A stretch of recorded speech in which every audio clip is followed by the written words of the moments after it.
বিদ্যামন্দিরের প্রাণীবিদ্যা বিভাগটি কনিষ্ঠতম। সাম্মানিক পর্যায়ে এর পঠন পাঠন শুরু হবে 2017-18 শিক্ষাবর্ষ থেকে।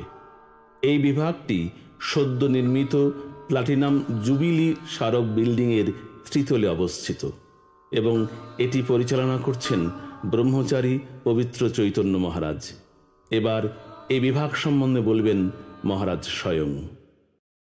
রামকৃষ্ণ মিশন বিদ্যামন্দিরে প্রাণীবিদ্যা বিভাগ শুরু হয়েছিল 2015 সালে।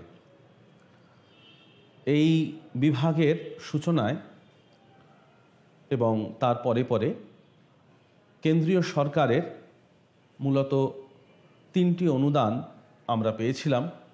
প্রথমত ওটাকা, one time additional central assistant, এই গ্রান্ট। পরে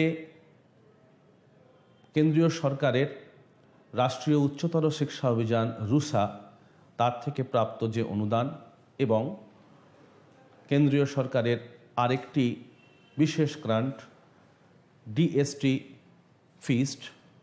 মূলত এই 3টি অনুদানে আমাদের গড়ে উঠেছে এই প্রাণীবিদ্যা বিভাগ। বর্তমানে 2015 সাল থেকে 15-17 এই শিক্ষাবর্ষে মাইক্রোবায়োলজি অনার্স ছাত্রদেরই এখানে জুওলজি জেনারেল কোর্স পড়ানো হচ্ছে।